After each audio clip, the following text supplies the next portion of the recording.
Hey guys, so this is the end of week 2 for Hot for Halloween. So I think we have about 10 weeks left now. And I have to be honest, I was really great this week with exercise. I exercised 6 days this week. And I'm getting to a point where I'm just really looking forward to it. So that was really good. My food was not very good at all, to be honest. I am finding it really difficult to be at work and stay away from the foods that are not so good for me. So I'm at the point where I almost want to make my own meals going into work, despite the fact that I get so many other ones at work for free, just because at the end of the day, I mean, I don't want to be leaving my job after my contract is over, 10 pounds heavier. And I decided to switch from the Weight Watchers app over to Lose It. Not completely switching because I still want to do both, but I find that with calorie counting, it seems to be a lot more accurate sometimes and closer than what Weight Watchers is.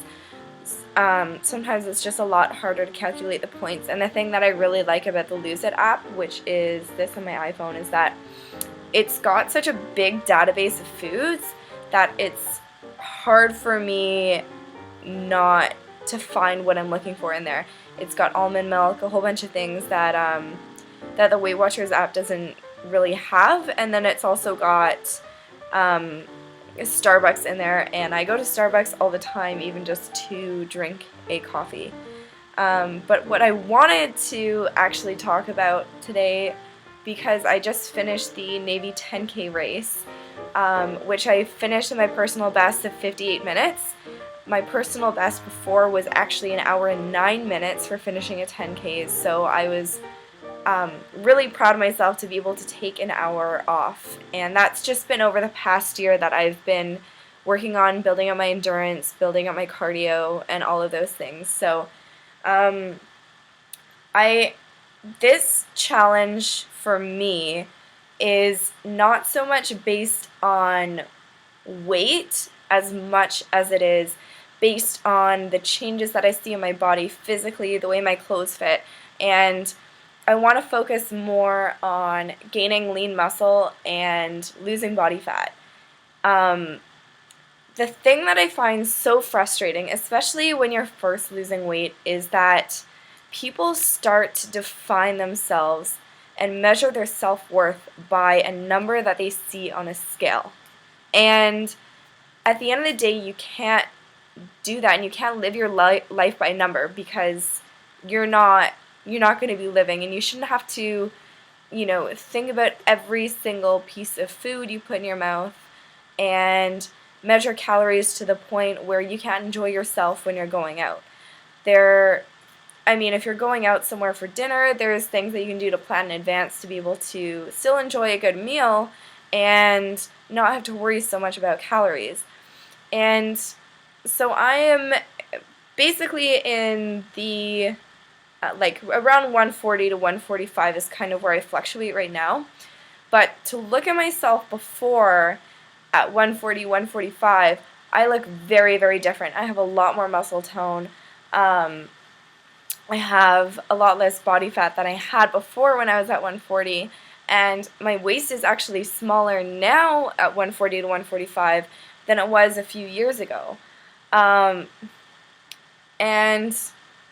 1 minute, I just have to pause here because Greg wants to see the guns. So anyway, I never had this kind of muscle tone before, so you can see my shoulder muscles and that I've kind of got biceps going now.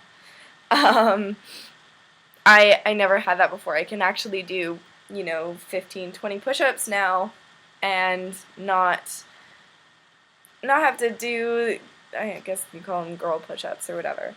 But another thing that I find is so important is attitude, because I was talking to one of my friends the other day, told her that I was doing the Navy 10K, and she says, You know, I don't know how you do that. I can never do that. And I find that when you tell yourself you can do something, then you put your mind to it and you can do it. If you tell yourself you can't do something, then you're right. As soon as you put that mental block in your head that you have an inability to do something, then you automatically prevent yourself from doing it before you've even tried to. And I talk to people, and I haven't always been a runner. There was a point in time a few years ago where I couldn't run more than half a block without stopping and trying to catch my breath. There was a time when I couldn't even walk up and down the stairs without breaking a sweat, and I was so out of shape that, I mean, I couldn't really do a lot. And you know, today I've worked up to the point where I've done, you know, half marathons, and I'm training for a marathon, and a 10K to me is not really a long distance for me anymore, but at one point it was, and I think a lot of people fail to see where they are, but where they can be. And it was even like that when I got my personal best for my half marathon, because I had surprised myself when I had finished in 2 hours and 10 minutes, because my personal best before was, you know, 2 hours and 35 minutes, and I never thought that I could beat that. And it just goes to show that when you have something in your head that you can do it, then you are almost capable of anything. And as soon as you set yourself up and say that you can't do something, then you've already set yourself up for failure. And I think that was a big thing with me and my weight loss and being able to lose weight the first time I did it, and I kind of want to get back to where I was before, but I had spent so long trying to lose weight, but in the back of my head I was telling myself, this isn't working, I'm never going to be able to lose weight, and I didn't.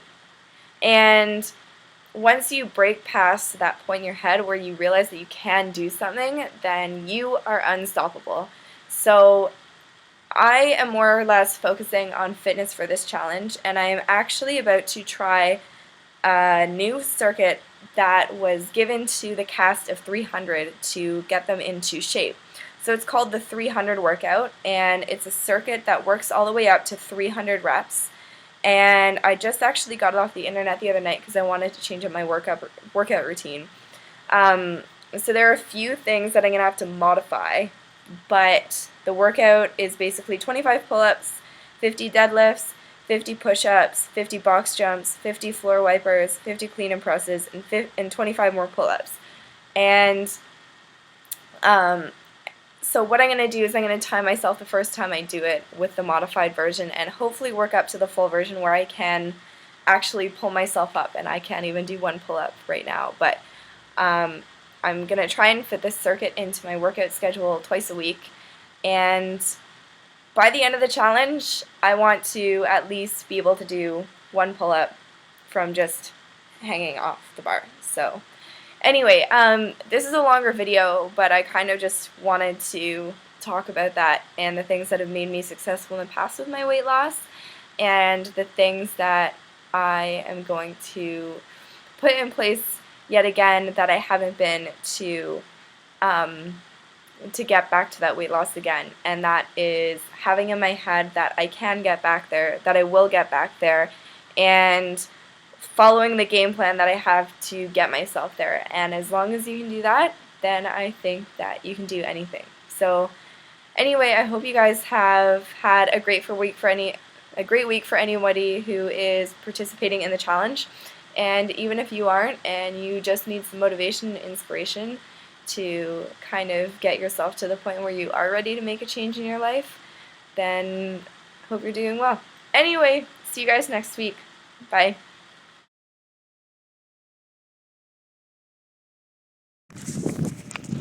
Baby dear. Aww. So close.